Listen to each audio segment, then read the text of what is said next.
En esta sesión quisiera empezar leyendo unos cánones que a mí me parece que son como piedra angular de la concepción del matrimonio y de los temas que vamos a derivar en las sesiones venideras.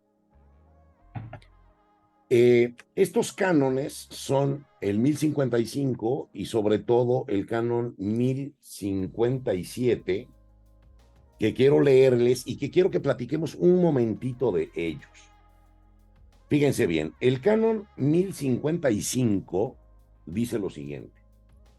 Dice, la alianza matrimonial por la que el varón y la mujer constituyen entre sí un consorcio de toda la vida, ordenado por su misma índole natural al bien de los cónyuges y a la generación y educación de la prole, fue elevada por Cristo Señor a la dignidad de sacramento entre bautizados. Lo primero que quiero destacar es que el canon recoge una realidad preexistente. Es decir, el canon no, digamos, se inventa el matrimonio. El canon dice la alianza matrimonial por la que el hombre y la mujer constituyen entre sí un consorcio de toda la vida, ordenado por su naturaleza al bien de los dos y a la generación y educación de la prole, esa alianza fue elevada por Cristo Señor a la dignidad de sacramento entre bautizados. Lo primero que esto nos está diciendo es que el matrimonio es una realidad preexistente, por lo tanto, sus características son preexistentes, sus elementos son anteriores al cristianismo, y Cristo toma esa realidad y la eleva, no la modifica, no la cambia, la eleva a sacramento entre bautizados. Entonces quiere decir que cuando esa alianza la fundan una pareja de bautizados, esa alianza es sacramento. Cuando no está bautizado ninguno o alguno de los dos, puede ser un matrimonio, pero no tiene la calidad sacramental, porque le falta el bautismo. Ya veremos en algún momento, muy al último del programa, digamos, por qué el matrimonio es sacramento y qué conexión tiene con el bautismo. Porque si sumas matrimonio más bautismo, te da igual a sacramento del matrimonio. Si no hay bautismo, puede haber un matrimonio, no más que el matrimonio es un matrimonio no cristiano, pero en términos de la concepción canónica, el matrimonio es la misma realidad. La misma realidad. Y esto tiene muchas consecuencias. La primera es que no pretendamos dividir el sacramento del matrimonio del matrimonio. Fundar el sacramento es fundar el matrimonio. Vivir el matrimonio es vivir el sacramento. Vivir bien nuestro matrimonio es vivir bien el sacramento. El sacramento del matrimonio se vive viviendo la vida matrimonial. O sea, está muy bien ir a misa de 7, todo eso es muy bueno, ir a una adoración eucarística, todo eso nos ayuda a ser mejores cónyuges. Pero el matrimonio sacramento se vive viviendo el matrimonio. Si tenemos un matrimonio mediocre, tenemos un sacramento mediocre, porque lo que es sacramento es el matrimonio. Si al final lo hacemos mal y empinamos nuestro matrimonio, estamos empinando el sacramento. Si lo hacemos muy bien y le sacamos mucho provecho y somos muy felices, hacemos muy bien nuestro sacramento. El sacramento es el matrimonio, no la liturgia con la que se celebra el matrimonio. La liturgia se hace justo porque el matrimonio es un sacramento y se merece la liturgia, se merece la celebración, se merece otro sacramento que suele acompañar lo que es la Eucaristía, que son sacramentos distintos, pero suelen celebrarse juntos justo por la dignidad que tiene el matrimonio. Pero bueno, aquí lo que quiero destacar es que el derecho de la Iglesia, como les decía yo en la sesión pasada, es un derecho soportado en una filosofía realista, es decir, reconoce la realidad, no la inventa, la reconoce, y luego está soportado en una antropología cuyo modelo antropológico pues es Cristo Jesús. El derecho de la Iglesia conjuga muy bien y de manera muy armónica la naturaleza y la cultura. Lo que pertenece a la naturaleza y lo que pertenece a la cultura, lo que puede ser variable, lo que podemos modificar y lo que pertenece a la naturaleza que no tenemos más que estudiar, profundizar y respetar. Para la Iglesia el matrimonio es de orden natural, es de origen natural. Si quieren ustedes, de diseño divino, pero de diseño de la creación. Si la creación refleja el plan de Dios y si la creación refleja el diseño divino y la inteligencia divina, pues entonces el matrimonio estaría inscrito en el diseño de la naturaleza de los orígenes de la creación. Llega un momento en que surge el cristianismo y Cristo eleva el matrimonio a sacramento y por eso la Iglesia se mete con el matrimonio. Si el matrimonio no fuera sacramento, probablemente la Iglesia no hubiera regulado el matrimonio. Sería como la amistad, por ejemplo. La amistad no es un sacramento y que tengas amigos o tengas amigas, pues esto no está regulado en ningún lado. La Iglesia se mete con el matrimonio porque el matrimonio es un sacramento entre bautizados. Entonces, fíjense, el canon 1055 lo que hace es decirnos esto. La alianza entre un hombre y una mujer que implica un consorcio para toda la vida y que se ordena al bien de los dos y a la generación y educación de los hijos, esa alianza fue elevada por Cristo a la dignidad de sacramento entre bautizados. No dice entre católicos, dice entre bautizados.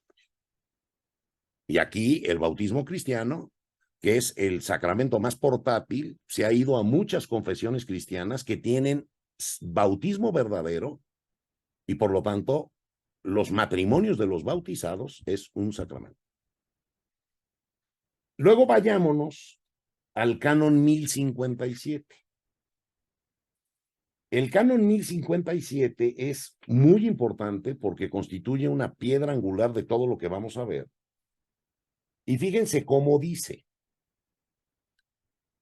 Dice, el matrimonio lo produce el consentimiento de las partes legítimamente manifestado entre personas jurídicamente hábiles, consentimiento que ningún poder humano puede suplir. Va de nuevo. El matrimonio lo produce. ¿Qué produce el matrimonio? 1, el consentimiento. 2, legítimamente manifestado. 3, entre personas jurídicamente hábiles. O sea, hay 3 requisitos que deben cumplirse para la fundación del matrimonio, para que el matrimonio se produzca. El consentimiento, que nos va a ocupar muchísimo, casi todo este programa, el consentimiento, cuándo hay consentimiento, cuándo no hay consentimiento, cuándo es válido, cuándo está viciado, cuándo no sirve el consentimiento. Legítimamente manifestado, y ahí es en donde entran las formalidades con las que se celebra el matrimonio, y entonces eso constituye la manifestación legítima del consentimiento. Y luego dice entre personas jurídicamente hábiles, es decir, que no se encuentren en una situación incompatible con el matrimonio, que es a lo que le han llamado los impedimentos matrimoniales y que veremos también los más importantes. Luego dice algo muy categórico. Dice consentimiento que ningún poder humano puede suplir. Es decir, no lo puede suplir una amenaza, no lo puede suplir una ceremonia, no lo puede suplir el miedo, no lo puede suplir nada, ningún poder humano lo puede suplir. Si no hay consentimiento, no se produce el matrimonio. Luego viene el segundo párrafo del mismo canon, y que es el tema que nos va a ocupar hoy. Y dice, el consentimiento es el acto de la voluntad por el cual el hombre y la mujer se entregan y aceptan en alianza irrevocable para constituir el matrimonio.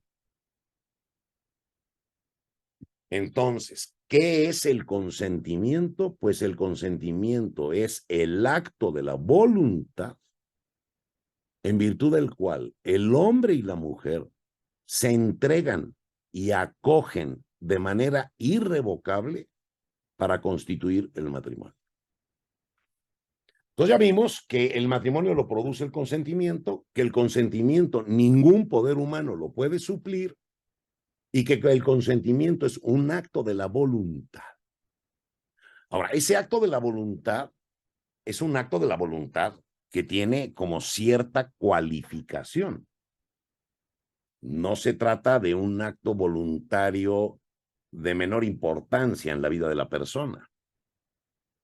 Entraremos en otras sesiones a despiezar ese acto voluntario, para el cual se requiere cierta capacidad, para el cual se requiere cierto componente intelectivo, porque lo que no entiendes, lo que no conoces, no lo puedes querer. Hay también un componente propiamente volitivo, que es propiamente la voluntad, y hay un componente de libertad, digamos, desde el punto de vista de no estar coaccionado, de no encontrarte en un contexto que te obligue a hacer algo que no quieres. Hagan de cuenta que el canon dice, el matrimonio lo produce el consentimiento, y el consentimiento, ¿qué es? Es tu regalada gana, es un acto de la voluntad. Y un acto de la voluntad es algo propio de la persona, algo que la persona quiere. Por eso, en este tema es más importante lo que la persona quiere que lo que la persona entiende. Porque el acto voluntario, aunque tiene un componente intelectivo, lo prevalente es la voluntad más que la inteligencia. Si tienen que asesorar a sus hijos, dile, mira, es más importante lo que tu novio quiere que lo que tu novio entiende. Porque lo pueden entender bien y querer muy mal. Y hay muchos que lo entienden muy mal, pero lo quieren muy bien. Y te puedes encontrar parejas en la sierra, gentes increíblemente ignorantes que lo quieren muy bien y lo hacen y lo viven muy bien. ¿Por qué? Porque lo quieren. Eso nos lleva al tema de hoy, que es un tema que no hace más que profundizar, digamos, el tema de que el matrimonio lo produce el consentimiento y que el consentimiento es un acto de la voluntad. Y entonces aquí, digamos, empezamos a cuestionarnos algunas cosas. Si nosotros vemos el entorno, si vemos el contexto que hoy vive la sociedad, podemos darnos cuenta de que es una obviedad que existen muchas maneras de relacionarse. O sea, el hombre y la mujer tienen al alcance de su libertad muchas maneras de relacionarse. Imagínense hoy el catálogo de alternativas a propósito del amor sexual que tiene cualquiera de nuestros jóvenes y que le ofrece las redes sociales, el internet, los medios de comunicación, las películas, las revistas del corazón y hasta las leyes. Es un catálogo de opciones. Hoy cualquiera de nuestros jóvenes puede elegir la figura de los follamigos, a lo mejor se le antoja los heteroflexibles, a lo mejor se le antoja la homosexualidad, el lesbianismo, probablemente quiera el backstage, todas esas fórmulas que al margen o paralela al matrimonio, la sociedad les ofrece. Y aquí viene justo la importancia de la persona. Ni los elefantes ni las jirafas eligen los términos conforme a los cuales se relacionan.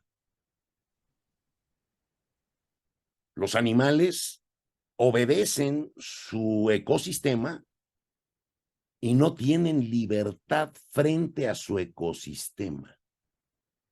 No pueden elegir alternativas. En cambio, nosotros, las personas, podemos elegir los términos conforme a los cuales nos relacionamos. Y ahí está el primer tema.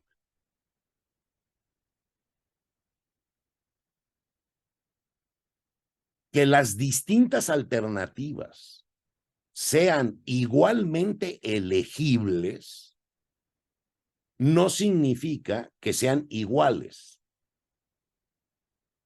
Y entonces aquí viene la pregunta. ¿Cuál es la mejor fórmula? ¿Cuál es la fórmula que contesta o responde con el diseño de nuestra naturaleza? Porque esa es la fórmula a la que le podemos sacar más provecho, es la fórmula que va a encajar mejor con nosotros y es la fórmula con la que podemos tener una vida más plena, por lo tanto más feliz, y es la fórmula que puede ser más rentable. Es cierto que hay muchas opciones y esto no es algo así muy snob.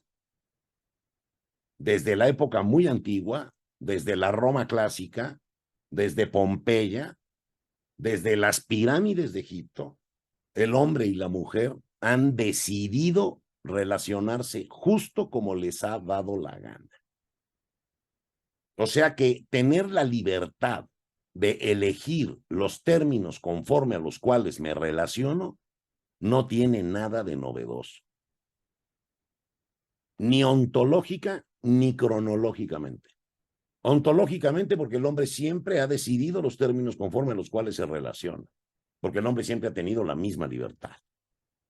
Y desde el punto de vista cronológico, pues esa libertad tiene más antigüedad que las pirámides de Egipto. Entonces no tiene nada de nuevo. Lo que habría que preguntarnos es por qué razón la cultura desterró esas maneras de relacionarse, haz de cuenta que las proscribió y consagró el matrimonio como la mejor fórmula.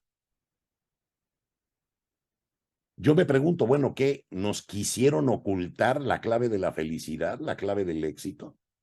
¿Y por eso proscribieron otras maneras de relacionarse? ¿Será que de verdad el matrimonio es la mejor fórmula? Además, la más decantada en los alambiques de la historia, la más purificada a base de golpes y porrazos a lo largo de la historia, porque el pobre matrimonio han hecho con él a lo largo de la historia 1000 barbaridades. y sin embargo el matrimonio está de pie. Y hoy vemos con tristeza la agonía del matrimonio civil y vemos lo increíblemente respetuoso que se celebra el matrimonio en la iglesia. Hoy estamos ante un escenario de la agonía del matrimonio civil. ¿Por qué? Pues porque ha venido adoptando estrabismos que lo están llevando a la extinción. Lo único que le falta al matrimonio civil es que lo quiten del Código Civil. Es lo último que le falta. Todo lo demás ya se lo quitaron.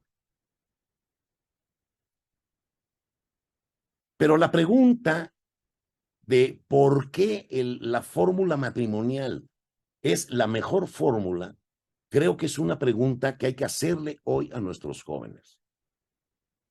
O sea, ¿por qué crees tú que otras maneras distintas de relacionarte van a ser más rentables?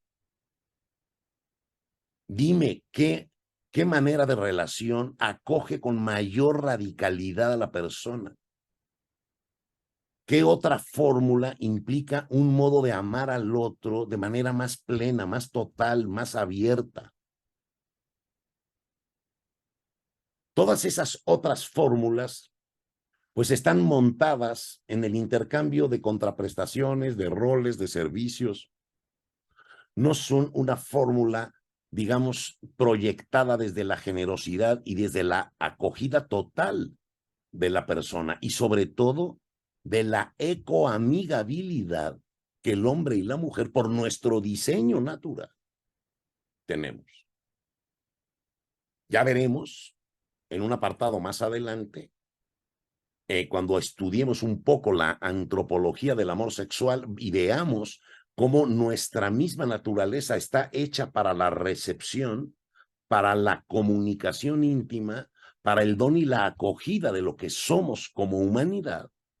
Y justo ahí, digamos, en esa ecoamigabilidad, en esa correspondencia ecológica y natural del hombre y la mujer, subyacen dos grandes misterios.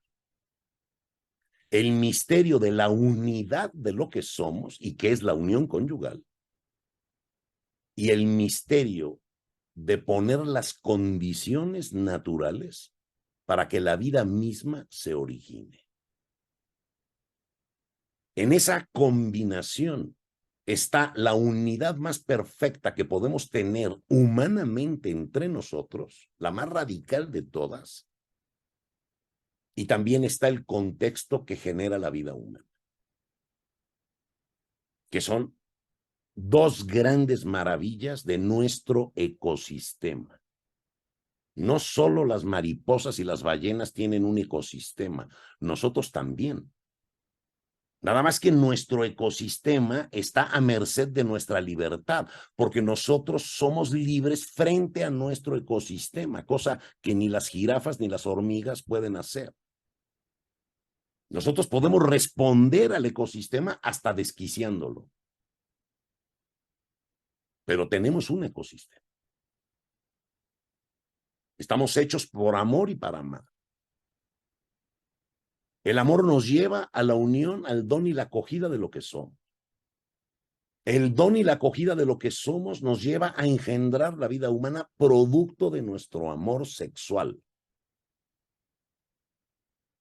El engendramiento de la vida nos lleva a la recepción de la vida, a la educación de los hijos y a devolverle a los hijos educados al mismo ecosistema para que se repita, como el pescado que se muerde la cola, se repite el ecosistema. Ahora, ¿podemos atentar con nuestra libertad al ecosistema? Sí. Podemos dividir el amor sexual de la unión conyugal. Y entonces, amarnos y casarnos son cosas diferentes. Podemos dividir el amor sexual del engendramiento de la vida humana y practicar la anticoncepción a todo lo que da. Podemos dividir la concepción con la recepción del hijo mediante todo tipo de prácticas abortivas.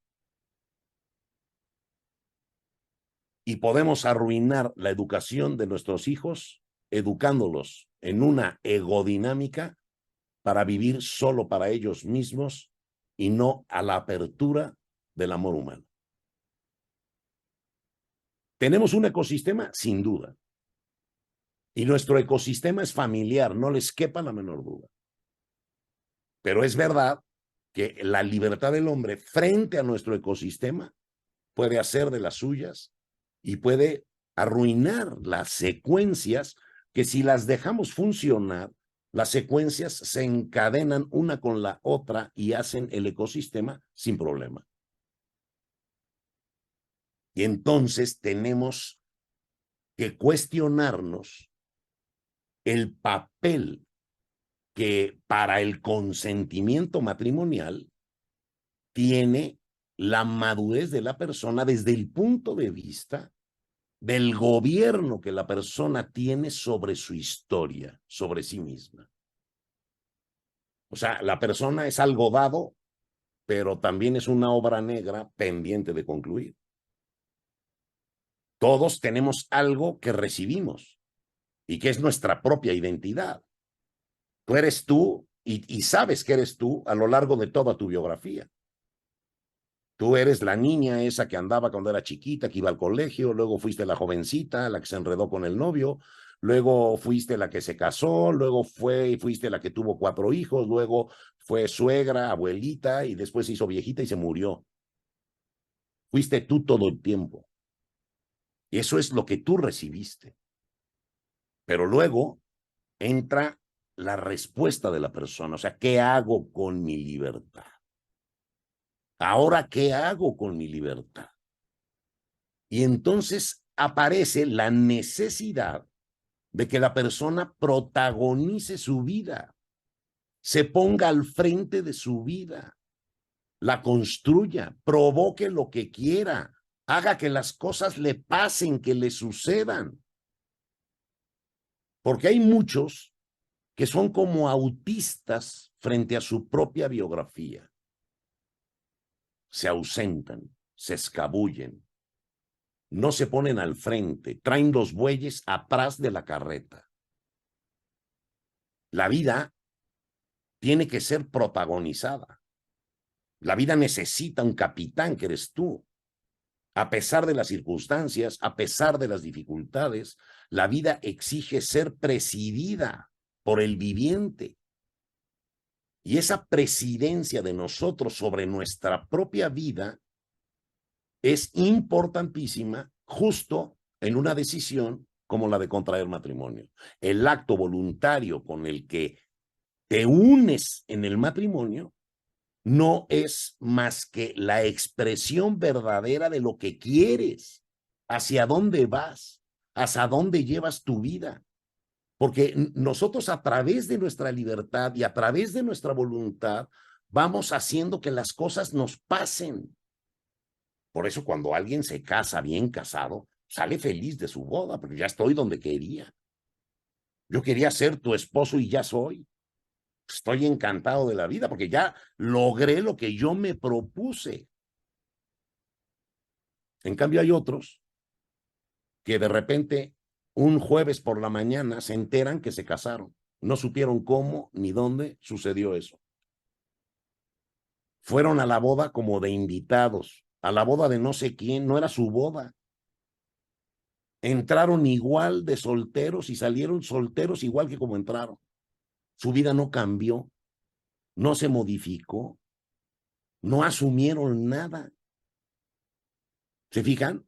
O sea, hay un cambio cualitativo importantísimo, una mutación, una transformación de nuestra vida que nos hace pasar de un estado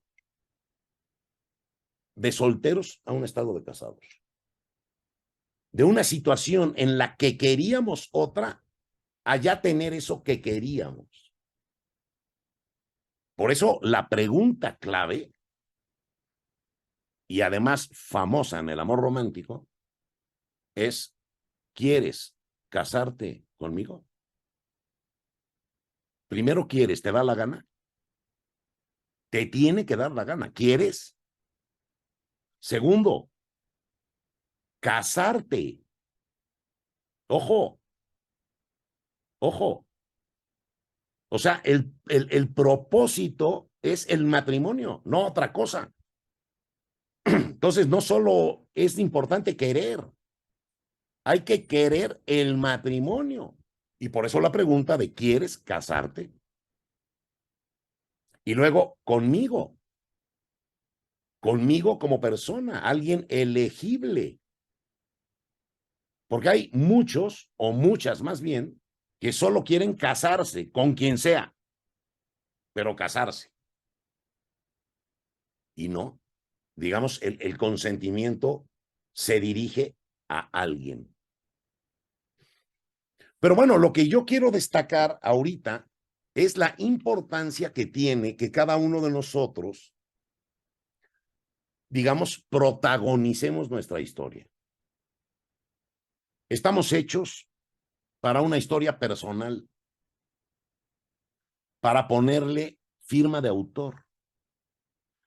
Si nosotros dejamos que nuestra vida discurra sin nosotros, y hay muchas vidas así, en donde la vida va pegando en las barandas como bola de billar, en donde la persona solo va reaccionando a lo que le pasa, en donde la persona no tiene un proyecto ambicioso sobre sí mismo, no tiene un lugar a donde quiere llegar, a donde se dirige.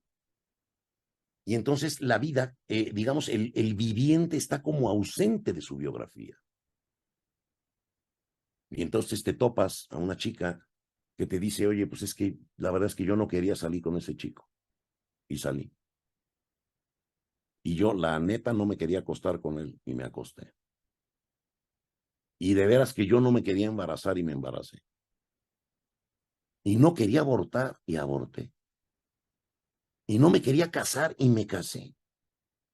Y no me quería divorciar y me divorcié.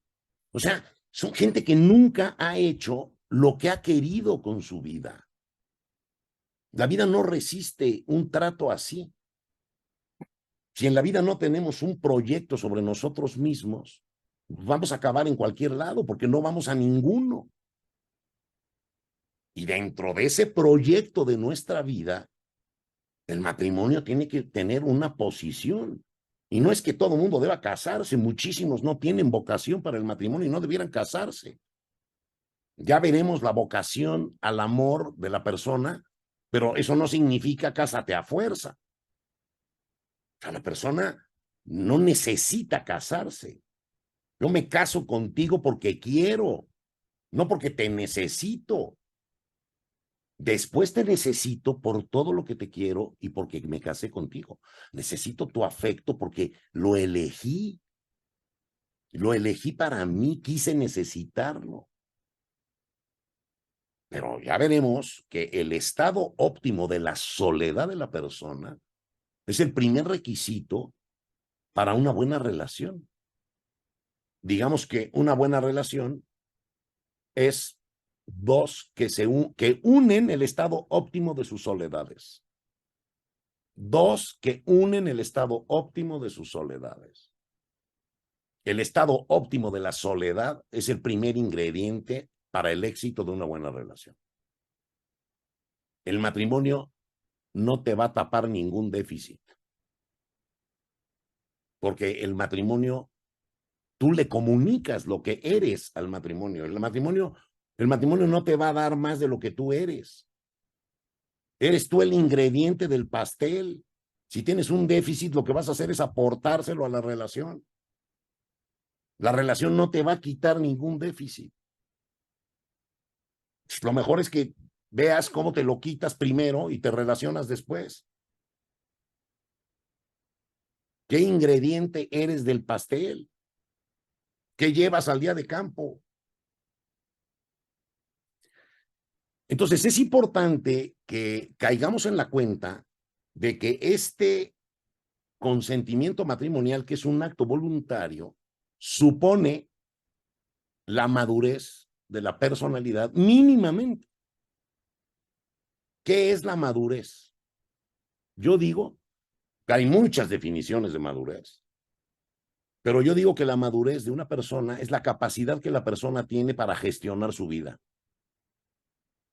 Cuando un muchacho logra ser autónomo y gestionar su propia vida, hacer lo que quiere, conseguir sus propios objetivos, trazarse sus metas, ir por ellas. Cuando te inscribes en la universidad, pues quieres ser abogado y eso va a suceder después de 5 años de estar ahí metido estudiando.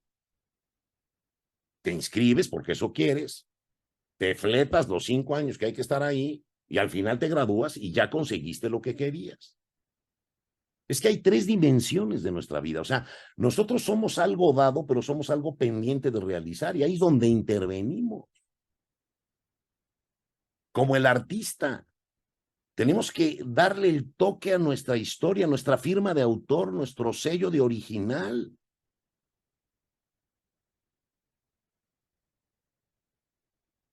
Y eso supone que entendamos que hay 3 elementos que concurren entre sí. La naturaleza,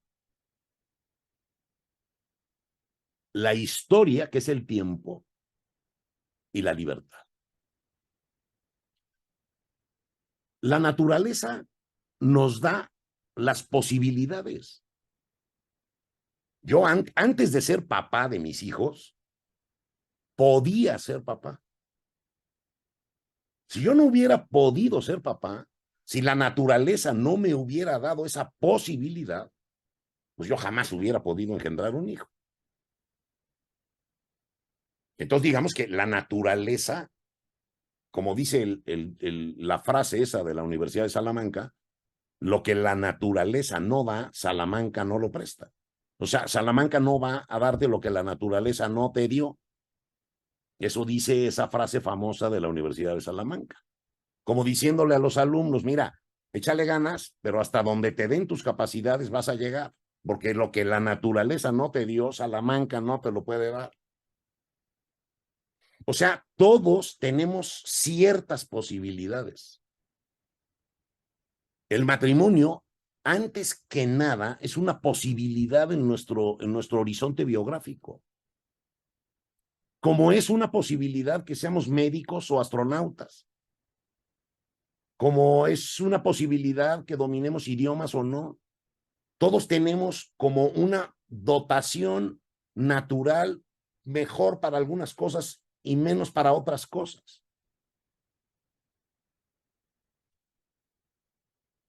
Pero la naturaleza lo que hace es darnos, ¿qué? Las posibilidades. Luego viene el espacio y el tiempo, que es, que es la página en blanco.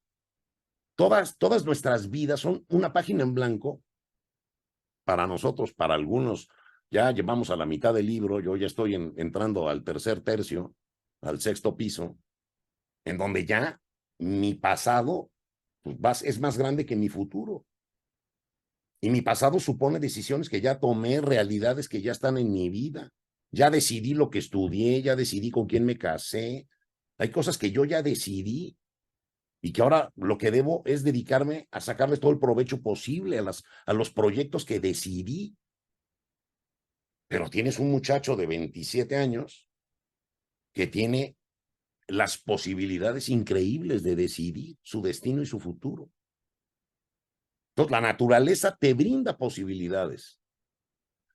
El tiempo es la página en blanco para que escribas tu historia. Y luego viene la libertad, la responsabilidad de decidir hacer real lo posible. Yo y mi esposa pues, decidimos abrirnos a la paternidad y tenemos 4 hijos. Pudimos haberle respondido negativamente. Pudimos, en uso de nuestra libertad, pudimos haber dicho, pues no. Y esas 4 caritas maravillosas de mis hijos no existirían si yo no hubiese dado, digamos, aceptado la oferta de la naturaleza que me daba a mí de ser padre.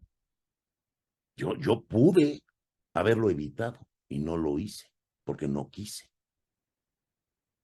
O sea, vean cómo está la naturaleza, que lo que nos da son posibilidades. Luego está el tiempo en donde tienes que realizarlas, pero está la libertad, que es la respuesta que nosotros le damos a la naturaleza. Por eso el matrimonio no es pregunta, el matrimonio es respuesta. Ya veremos cómo te enamoras, te pillan, te fascinas, y en un momento de tu historia, de la bitácora de la historia de amor, la pregunta obligada es que ahora, ¿qué hacemos? ¿Qué hacemos con nuestro amor?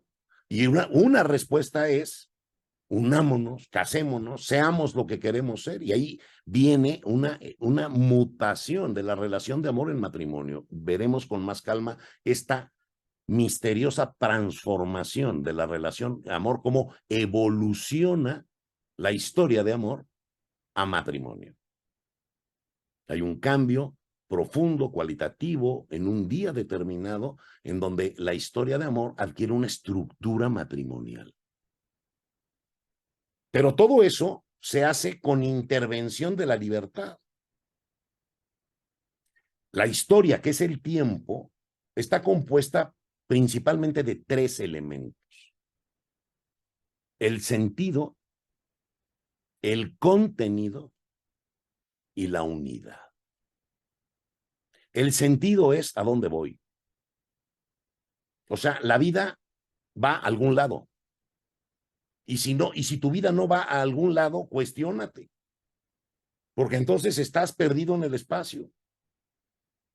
En la vida vamos de un punto al siguiente y de un propósito al que sigue. Y las etapas de la vida te van presentando retos nuevos, diferentes, novedosos, distintos, pero tu vida va en cierta dirección y te propones algo, objetivos a los que estás tratando de llegar. De otro modo, vives yendo a ningún lado, y si vas a ningún lado, pues no vas a llegar a ningún lado porque no te diriges a ningún lado. Luego viene el contenido. La vida es temática.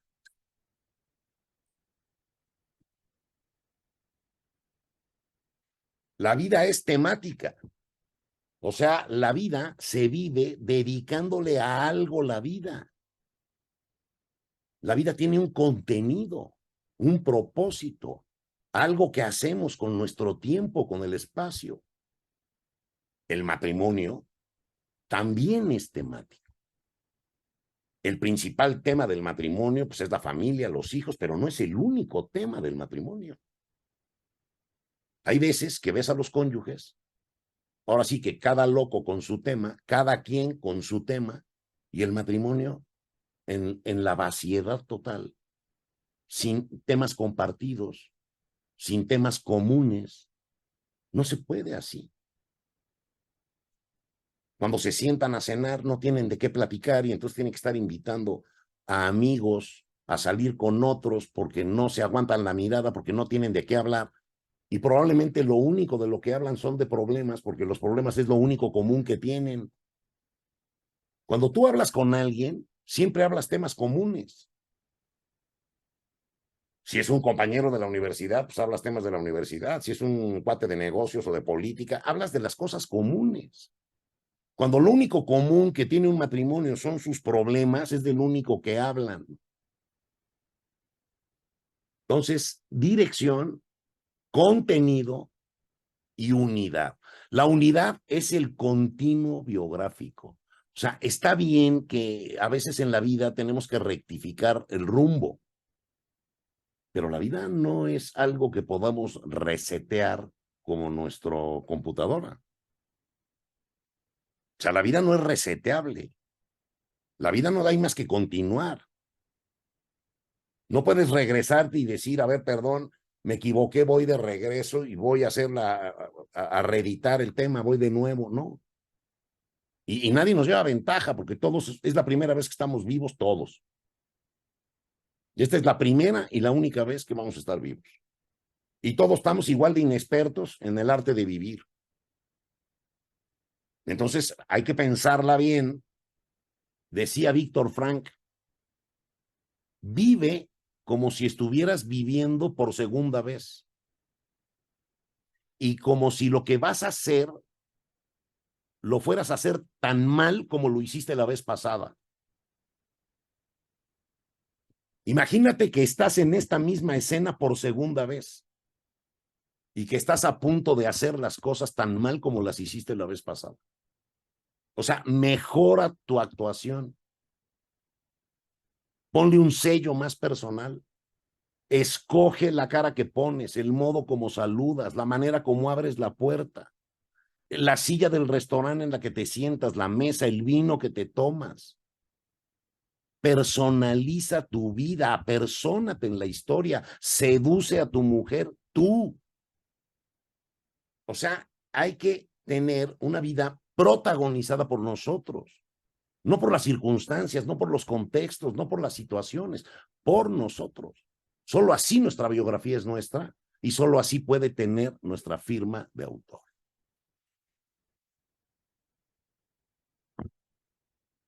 Creo que con esto pudiéramos cerrar esta sesión, que ya son las 8 y podemos entrar a una sesión de preguntas y respuestas. Pero bueno, fíjense bien cómo cuando el canon dice el consentimiento es un acto de la voluntad, ese acto de la voluntad se supone que es de dos que están presidiendo su vida y que lo que están haciendo es lo que les dio la gana hacer, porque es justo lo que quieren. No se puede entender de otra manera. Entonces hay que tener cuidado en la vida de no hacer lo que no queremos hacer y de procurar lograr aquello que nos da ilusión tener, aquello que queremos y por lo tanto luchar por lo que queremos conseguir en la vida, porque eso al final hará que esa vida sea nuestra. Cuando menos habremos sido los que ocasionaron nuestra realidad. Es verdad que muchas veces nuestras circunstancias no nos permiten ser o tener lo que queremos, porque la vida es complicada, no es un paseo por la Costa Azul, es algo que hay que construir. Y a veces es difícil hacerlo. Pero es importante que entendamos que siendo protagonistas de nuestra vida, nosotros somos los primeros responsables de tratar de causar nuestra realidad. Y por eso el matrimonio es respuesta.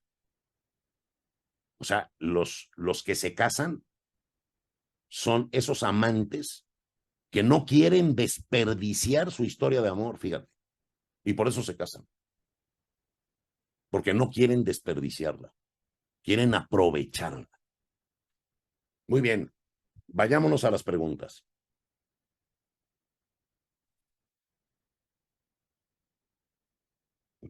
¿Me ayudas, Valeria? Sí, Luis. Adelante, Adriana. Buenas tardes, maestro. Cuando usted habla de que el matrimonio civil está por desaparecer, ¿es porque ya las personas no se casan y viven en unión libre y entonces ya no es necesario llevar una ceremonia civil? ¿Es a eso a lo que usted se refiere con que está desapareciendo? Está desapareciendo porque la institución matrimonial, digamos, en la sociedad está en crisis, en general. Pero el matrimonio civil se ha venido desnaturalizando. Se ha venido desnaturalizando. Es decir, la concepción que las leyes están teniendo del matrimonio ya no contesta con la realidad.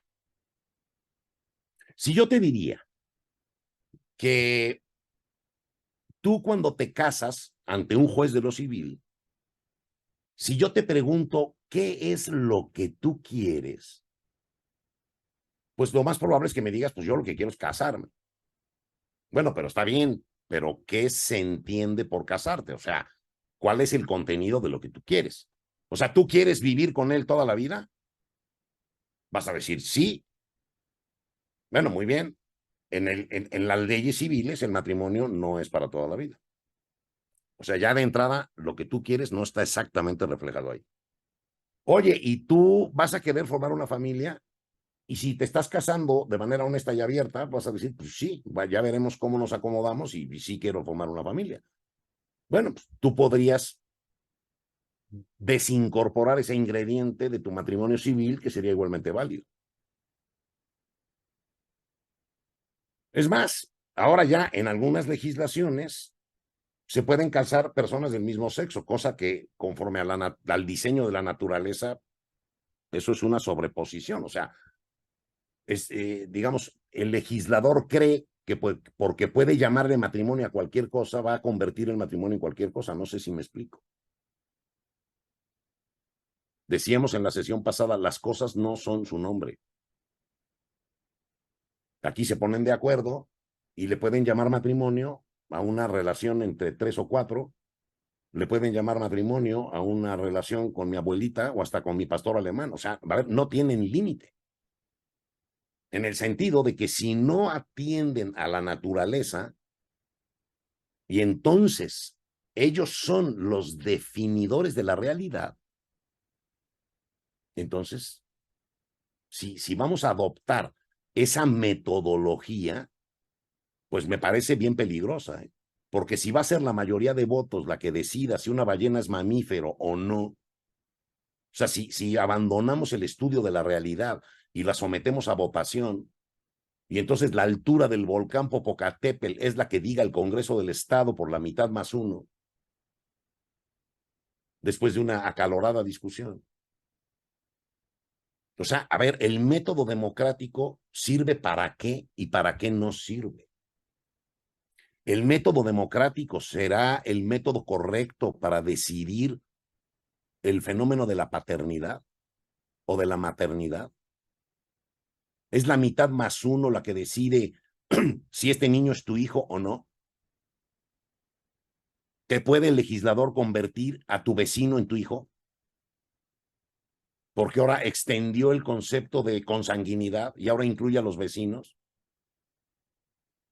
O sea, a ver, ¿cuáles son los límites de la cultura y cuáles son los límites de la naturaleza? Entonces, ¿qué es lo que está pasando? La explicación es muy simple. A lo largo del tiempo, el matrimonio civil, que, ojo, en México existe el matrimonio civil desde 1865. 1865, que para el matrimonio es ayer. 1865, y de 1865 para acá se lo han venido acabando. ¿Cuántos años ha durado el matrimonio civil y ya está en una crisis terrible? Ahora, el matrimonio es natural, no se preocupen. Puede desaparecer de las leyes, porque antes de 1865 no estaba. Y no había matrimonios, no se casaban felizmente las gentes. O sea, el matrimonio civil yo lo veo en extinción, pero no me preocupa porque va a desaparecer y el matrimonio va a seguir existiendo. No creas que desaparece el capítulo de la paternidad del Código Civil y pones a tus hijos en la banqueta. O sea, las leyes son útiles para unas cosas y muy inútiles para otras. No, no amamos conforme a la última edición del Código Civil. O sea, hay cosas para las cuales las leyes, si se apartan de la naturaleza, lo único que va a pasar es que van a ser leyes cada día más alejadas de la realidad, más irracionales, más incomprensibles y más inútiles. Porque la realidad se impone. Tú un hijo tuyo no es igual que el vecinito, aunque lo quieras mucho al vecino.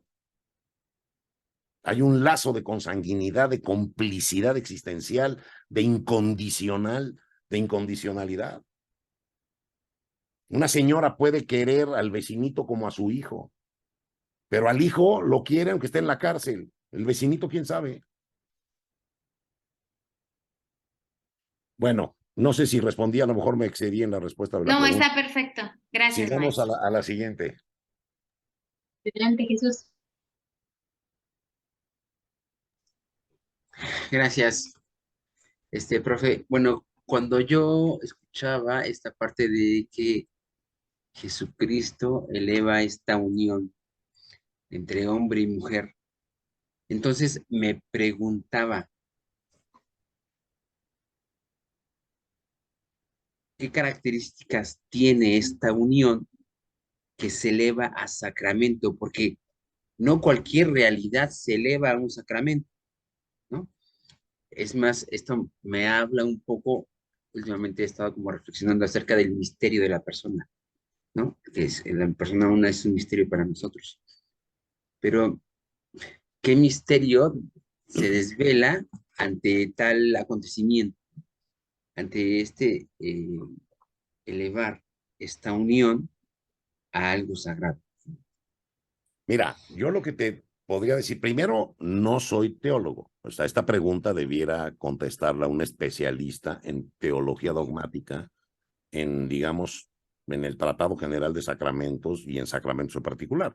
Yo tengo algo de idea, ¿no? Por ejemplo, San Pablo refiere gran misterio es el matrimonio. O sea, hay quienes dicen el matrimonio que es de diseño divino, que es de diseño original, de diseño de la creación, desde que Dios lo diseña para acabar siendo un sacramento. ¿Qué es un sacramento? Es un signo del amor de Dios. Y es verdad, es verdad. Es verdad porque si te colocas en la realidad del matrimonio y en las posibilidades del matrimonio, no hay experiencia humana más semejante al amor de Dios que la conyugal. Dios te ama incondicionalmente, tu cónyuge también. Dios te acoge con tu salud y tu enfermedad, tu cónyuge también. O sea, el matrimonio está hecho para ser signo del amor de Dios. ¿Qué quiere decir? Que cuando yo abrazo a mi esposa, debo ser la experiencia más cercana al abrazo de Dios.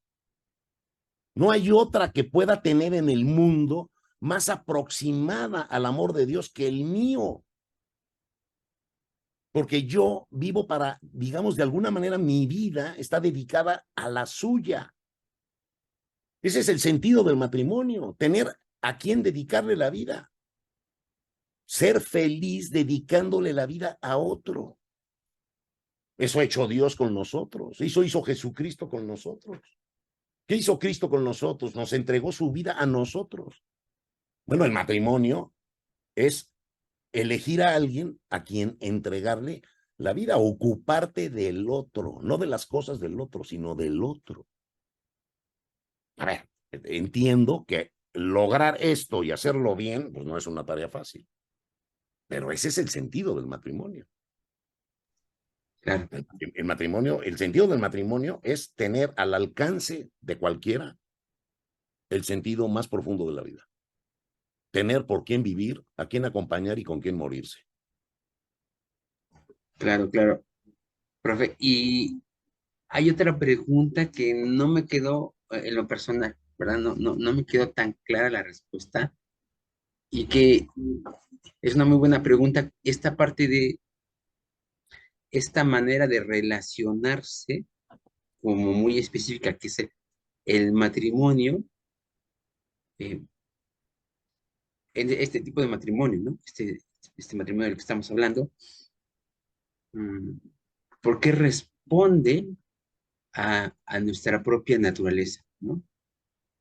O sea, no, bueno, no sé si me la pueda responder ahorita, si no alguien más tiene alguna No, otra no, no, pregunta. no. Te puedo decir rápido Sí, que es una obviedad, como decíamos, que el hombre y la mujer pueden relacionarse de muchas maneras y no todas son iguales. Por lo tanto, la primera conclusión es que el matrimonio es una manera de relacionarse, no cualquier modo de relacionarse. Yo puedo decirle a mi querida novia, oye, mira, me quiero casar contigo, pero yo no estoy dispuesto a hacer solo para ti, de una vez te lo advierto. Oye, yo quiero una relación con ella, sí, pero esa relación es conyugal. ¿Es una manera de relacionarme? Sí. ¿Es matrimonial? No. O sea, el matrimonio implica cierto modo de relación, pero es un modo de relación que es justo adecuado a nuestra naturaleza. Lo vamos a ver en una sesión posterior, cómo la fenomenología de la conyugalidad sale de la propia historia de amor, no es. O sea, los elementos del matrimonio no son el invento del Papa Bonifacio II.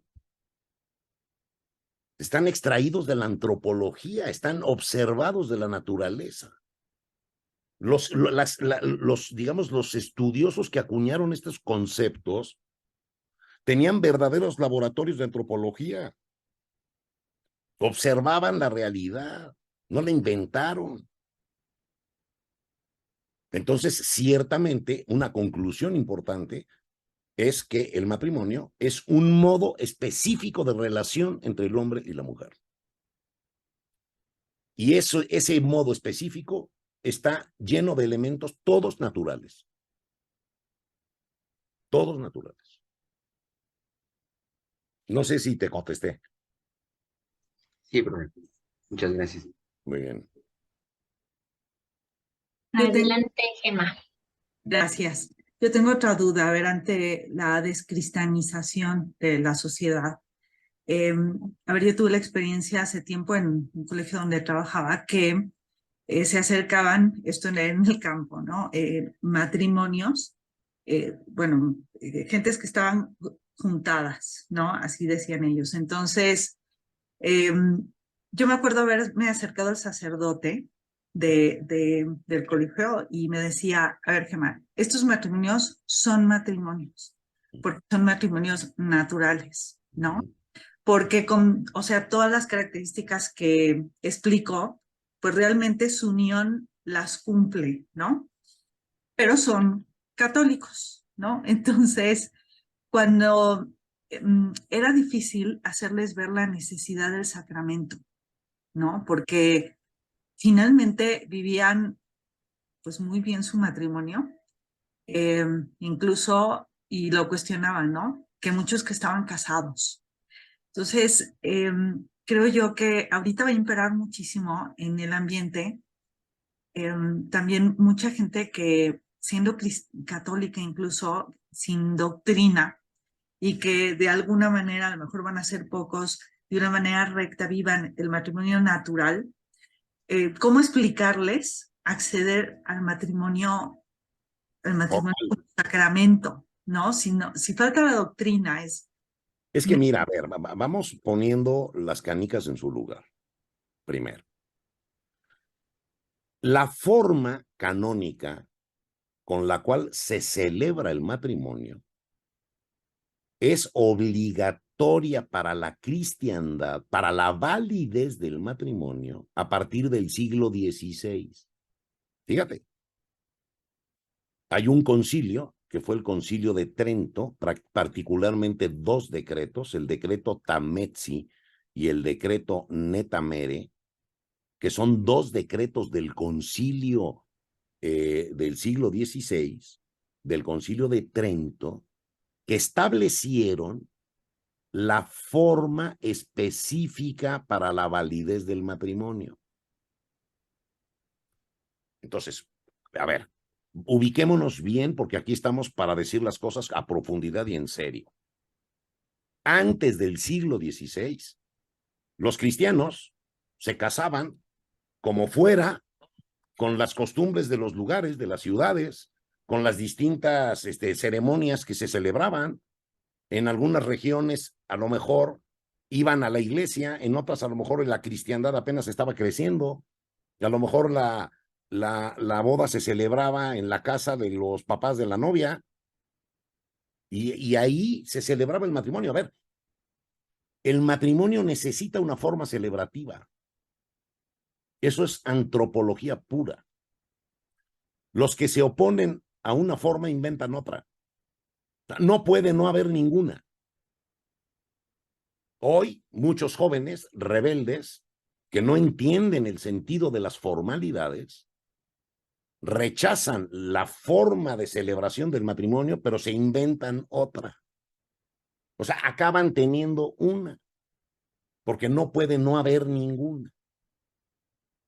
Entonces, digamos, antes del Concilio de Trento, digamos que ese matrimonio al que tú te refieres, que se celebró de alguna manera, su unión la celebraron de algún modo, y es como dices, un matrimonio natural, nada más que es un matrimonio verdadero entre dos bautizados y por tanto es sacramento. O sea, la sacramentalidad del matrimonio no viene de la ceremonia, viene del matrimonio de los bautizados. Ahora, ¿cuál es el tema? El tema es que a partir del siglo XVI, la iglesia que administra los sacramentos estableció que solo son válidos los matrimonios celebrados de acuerdo con las reglas que estableció el concilio. Y entonces tienes que tener un testigo cualificado, que es un obispo o que es un vicario o que es el párroco del lugar que asiste a la celebración del matrimonio, y solo son válidos los matrimonios celebrados ante el ministro cualificado y dos testigos. Ni siquiera dice que tengan que ser en la iglesia o abajo de una palmera. Tiene que ir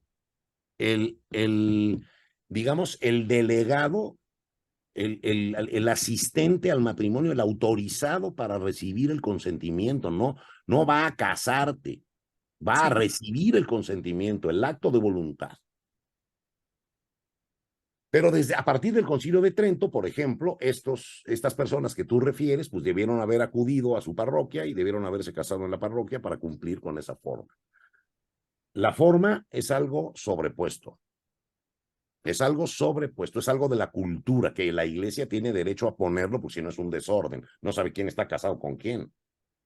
Es una forma parte de administrar a la cristiandad. Pero también es cierto que la forma es dispensable. Si yo conozco gentes que no se han podido casar en la iglesia porque a lo mejor, por ejemplo, un católico se quiere casar con un luterano y la luterana no se quiere meter a la iglesia católica y quiere que se case en la iglesia luterana, pero el luterano no quiere irse a meter a la luterana y se acaban casando solo por lo civil, pero acuden al obispo y les dispensan la forma canónica y su matrimonio es verdadero. Y su matrimonio, si son bautizados, es sacramento. Sí. ¿Me entiendes? Sí. Entonces, ahí lo que pasa es que las culturas populares probablemente desatienden el tema de las formas, sobre todo por las tradiciones, la fiesta, lo que cuesta, en fin, y entonces posponen y posponen la celebración del matrimonio, pero en realidad están viviendo un matrimonio natural, que yo pienso que para Dios, que las formalidades a lo mejor no son tan estrictas, ve más la realidad y los corazones, no sé, pero eso, bueno, yo no soy nadie para calificar esto, pero ciertamente hay que tener claro que las formalidades con las que se celebra el matrimonio son obligatorias a partir del siglo XVI. Quiere decir que pudiera en el futuro un día modificarse eso, porque eso no es connatural al matrimonio. Ahora, ¿yo qué le diría a los jóvenes? Hombre, hay que acogerse al signo de la cultura, de lo que uno quiere hacer. Si yo quiero casarme, pues cojo el signo que significa casarme, porque eso le da a entender a la comunidad que me estoy casando. Que cuando compro una casa me niego a ir al notario y le digo al que me la vende, oye, no te preocupes, aquí con mi vecino, ahí me firmas y ya está. ¿Por qué vas al notario? Porque el notario es el signo que le comunica a la comunidad y que tiene un registro, y eso, digamos, respalda la propiedad que compraste. O sea, las formas sirven para fortalecer el contenido, pero las formas no son el contenido. La escritura que levanta el notario no es la compraventa. Si ustedes leen una escritura, el notario dice, hago constar el contrato de compraventa que celebra Juan y Pedro. O sea, la compraventa es un acto humano. Que haya una formalidad para materializar el acto es parte de la seguridad jurídica. La forma con que se celebra el matrimonio no funda el matrimonio, lo funda, ya vimos, el consentimiento matrimonial, y ningún poder humano lo puede suplir, ni las ceremonias. Sí, entiendo. ¿Está claro? Sí, Muy sí, bien. entiendo muy bien. Gracias. Una más. Adelante, Jesús. Perdón, profe, otra vez yo. Acaba de decir que el consentimiento matrimonial es el que funda el matrimonio, pero yo me pregunto de aquellas personas que buscan un matrimonio con las características contrarias o fuera al amor conyugal, ¿fundan también un matrimonio? Pues no. Es que, a ver, otra vez volvemos a la idea, las cosas son su nombre. O sea, las cosas son su nombre. El matrimonio No. le pusieron ese nombre a un tipo de relación. Y esa relación está integrada por elementos naturales que solo pueden conjugar el hombre y la mujer en un escenario de amor sexual. A eso le pusieron el nombre de matrimonio. Se pudo haber llamado guacamaya. Le pusieron matrimonio. O sea, la realidad no es su nombre. Ahora, yo llego y monto una relación diferente. En principio debiera llamarse diferente, pero no porque la llame igual significa lo mismo o es lo mismo. Yo puedo llamar delfines a las ballenas y las ballenas no cambian. No porque yo le llame delfín a una ballena, la ballena se modifica. Eso es lo que está pasando hoy. Y la verdad es que para un intelectual de medio pelo se sonroja ante los legisladores que le quieren llamar matrimonio a lo que ellos quieran, porque no entienden que las cosas no son su nombre. Cuando menos que distingan matrimonio 1, matrimonio 2, matrimonio 3, entonces ya no se llaman igual, ya cuando menos hay el 1, el 2 y el 3. Es que las cosas no son su nombre, o sea, podemos manipular el nombre de las cosas, porque el nombre de las cosas es cultura. Las cosas no tenían nombre. El nombre se lo pusimos a las cosas. ¿Y por qué se lo pusimos? Para podernos referir a las cosas. Cuando hablamos de una ballena, ya sabemos que es un animalote del mar. Ya le pusimos un nombre para ubicarlo. Entonces, el nombre de matrimonio ubica un tipo de relación. Por razones misteriosas y por razones sociológicas, se están manipulando los nombres de las cosas. Pero eso nomás genera más confusión. Porque no es lo mismo relacionarte de un modo que relacionarte de otro. Claro, Simplemente claro. no es igual. Y eso, aunque le llames igual, es diferente. Ok. Gracias.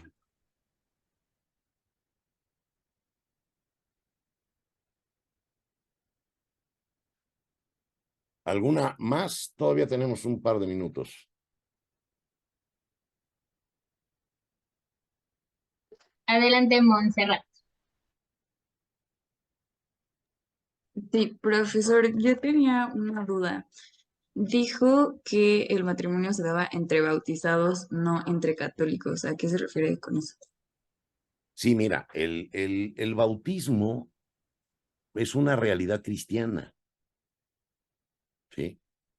De los 7 sacramentos, hasta donde yo entiendo, que no soy teólogo, de los 7 sacramentos, uno de los sacramentos más portátiles es el bautismo.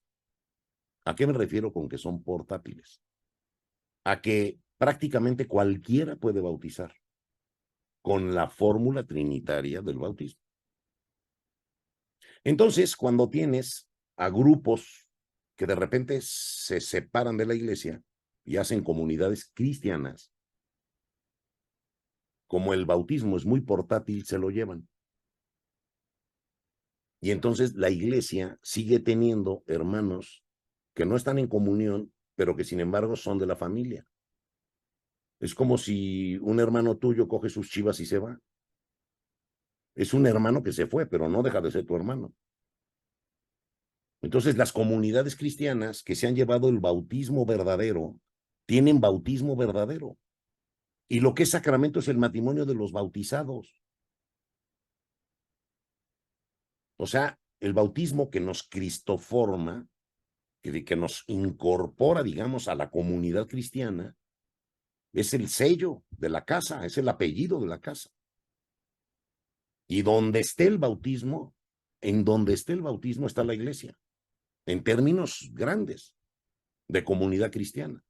Porque las divisiones las hemos hecho nosotros entre cristianos. No, Cristo no quería ninguna división. Nosotros son nuestras terquedades y nuestras diferencias las que han hecho distintas comunidades. Por eso no somos una sola unidad. Sin embargo, aún divididos, somos los mismos cristianos. Y lo que quiero que me entiendas es que el matrimonio de los bautizados es sacramento. Si tienes en la iglesia metodista bautismo verdadero, el matrimonio de esos bautizados es sacramento. Ahora se celebra en la iglesia metodista. Porque la forma de celebración católica solo le aplica a los católicos, a los bautizados en la iglesia católica. Un cristiano bautizado fuera de la iglesia católica no está obligado a casarse en la iglesia católica. Pero si está bautizado y su esposa también, pues su matrimonio es sacramento. Ahora, lo importante desde nuestra perspectiva, que a ver, no quiero restarle la importancia desde luego a la sacramentalidad del matrimonio, lo que quiero que entiendan es que se trata de la misma realidad, es el matrimonio. O sea, el matrimonio, ¿cuál es? Y no puede haber muchos matrimonios. Pues estamos acostumbrados a la deformidad de dos matrimonios, ¿no? Es que ya me casé por la iglesia, ya me casé por lo civil, entonces tengo dos esposas. O sea, me casé 2 días. ¿Qué día te casaste? ¿En qué día te entregaste, te vinculaste? ¿Qué día funda tu matrimonio? O sea, fundaste 2, hay 2 uniones conyugales. O sea, hemos venido poniéndole parches a las cosas, pero la naturaleza no es así. En la naturaleza te unes y ya. Claro. Yo puedo preguntar en este sentido, a lo mejor es lo mismo, no reiterativo, pero gente que se casa efectivamente y lo que, sobre todo los jóvenes, ¿no? Ahora, y lo que rechazan es la fórmula católica, la fórmula cristiana más bien, ¿no? Uh-huh. Sin embargo, su matrimonio, entonces estoy entendiendo que sigue siendo sacramento. Porque es que el tema como... está en que, a ver, pero espérame, porque de acuerdo con las reglas y con las reglas a partir del Concilio de Trento, para que el matrimonio sea válido, si son bautizados en la Iglesia Católica, debieron haberse casado cumpliendo la forma católica o haber pedido dispensa. Pero entonces, el término aquí que no me queda claro es, la validez, ¿qué significa? O sea, La validez sí, hay matrimonio, ¿no? Significa el reconocimiento que la iglesia hace de la validez del matrimonio. O sea, el matrimonio válido, por eso les leí lo que produce el matrimonio. Fíjate, te lo leo de nuevo rápido. El canon, decíamos, el 1057. Fíjate, el matrimonio, ¿qué lo produce? Lo produce el consentimiento legítimamente manifestado entre personas jurídicamente hábiles. Tiene que haber auténtico consentimiento, manifestación legítima, que ahí es donde está la forma, y tiene que haber, digamos, habilidad jurídica, que es que no tengas un impedimento, porque el impedimento no es un problema de consentimiento, el impedimento es una situación incompatible con el matrimonio. Ok. Pero el impedimento también tiene que ver con incapacidad de la persona para el matrimonio. No necesariamente, no, la incapacidad está inscrita en el consentimiento, no en los impedimentos. Eso lo vamos a ver un poquito más adelante. Ok. Las incapacidades, que son una caja de Pandora, esas están inscritas como un prerequisito, digamos, del consentimiento. O sea, así como yo para tener un hijo primero tenía que ser capaz de tener al hijo, también hay que ser capaz del matrimonio. Y Para también que haya ahí matrimonio. hay una cuestión de discapacitados, sí. Y que Ok. muchas veces los desastres son porque hay gentes que se metieron al maratón con una cadera fracturada y ni Mm, sabían. sí, sí, sí. Entonces, si entendí bien, o sea, ese acto donde hay un consentimiento real se convierte en inválido por no tener la fórmula que está establecida, Exactamente. O sea, digamos, digamos, jurídicamente por la iglesia. no es reconocido como válido por no haber, digamos, cumplido esa formalidad a la que estamos obligados. Pero es una formalidad dispensable. O sea, si tienes un motivo legítimo, la autoridad te la puede dispensar. O sea, no es un Claro. elemento connatural al matrimonio, es algo sobrepuesto, pero Y que forma parte, digamos, del gobierno de la iglesia, porque si no, el Concilio de Trento por eso pone la forma. Porque en el siglo XVI era un margallate, no se sabía quién estaba casado con quién. ok, pero es Tuvieron como, que poner una moción de orden. Oigan, a ver, el que se quiera casar, por favor, tiene que hacer este pequeño procedimiento que es muy simple, pero lo tiene que cumplir. Porque si no, si la iglesia hablamos del tema, es como si tú te vas a casar por lo civil y vas con tu vecino y no con el juez de lo civil. No, sí, es que a mí no me traigas al juez, yo quiero con mi vecino. Y sí, luego no, quieres que el derecho civil reconozca tu matrimonio. no, claro que no. Claro que no. Hablando del tema de la gracia, eso es lo que también preocupa, ¿no? Decir, bueno, ordinariamente les planteas, es que te pierdes la gracia del sacramento. Ahorita ya me confundo en el sentido de que, pues no, porque esto es una legalidad. Es que la clave de esto es el matrimonio. Porque acuérdate que el matrimonio es el sacramento. Ay, Diosito. Sí, el matrimonio es el que es sacramento. O sea, la gracia viene del matrimonio, Sí, sí, porque es el matrimonio el sacramento. sí, pero no va a venir de la fórmula finalmente. Claro que no, pero la fórmula, digamos, la fórmula forma parte del reconocimiento que la iglesia hace de ese matrimonio. O sea, el reconocimiento. O sea, Sí, el reconocimiento en la iglesia. O sea, la iglesia te va a decir, oye, pues perdón, pero tú no estás bien casado porque pues, la iglesia no reconoce tu unión. ok. ¿Pediste dispensa? ¿Tenías algún motivo para pedirla? Pues pídela.